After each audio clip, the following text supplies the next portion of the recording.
দেখা যাচ্ছে যে স্টিকারে রয়েছে কিন্তু অ্যাজ পার লিন্ডে স্ট্যান্ডার্ড আমাদের স্ট্যান্ডার্ড অনুযায়ী আমরা ওটাকে ট্রাই করছি যে এটা যেন ইমপ্রিন্টেড হয়, মানে ছাপ থাকে, ছাপ থাকে যেন, যাতে কাগজ তো ছিঁড়ে চলে যেতে পারে, হয়ে যেতে পারে, ধরুন আমরা কাজ করছি বা ওয়েদার ইয়ের জন্য।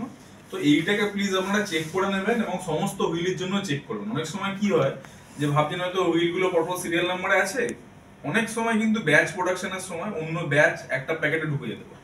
তার মানে হচ্ছে ধরুন 5টা ঠিক আছে, 5টা পরপর ওই ইয়েতেই রয়েছে, কিন্তু একটা দেখা গেল এটা হয়েছে, প্র্যাকটিক্যালি এটা হয়েছে, ওর ভ্যালিডিটি কিন্তু এক্সপায়ার হয়ে গেছে। আমাদের মাসেল মেমোরি কি বলবে যে এই তো করেই আসছি, এই মালটাই কাটছি বা এই মালটাতেই একই প্যাকেট, তো একই প্যাকেটে রয়েছে। কিন্তু এইটা না কখনো মানে টেকেন ফর গ্রান্টেড নেবেন না, যে কখন এটা ভাববেন না যে হ্যাঁ ওটাই হবে।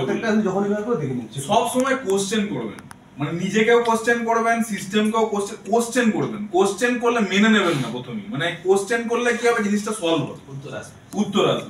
প্রথমে যদি মেনে না ওরকমই তো হবে, এইভাবেই তো করি, এটা তো দেখিয়েছি, এই অ্যাটিটিউডটা থেকে আমাদের একটু করে অলরেডি আমরা বেরিয়ে আসছি, আরো বেরিয়ে আসতে হবে, তাই তো?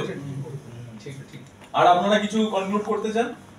ব্যাস এই মোটামুটি আপনাদের যেটা আমাদের সেফটি রিলেটেড যা এরা বাড়ি যাবে তো এবার আমাকে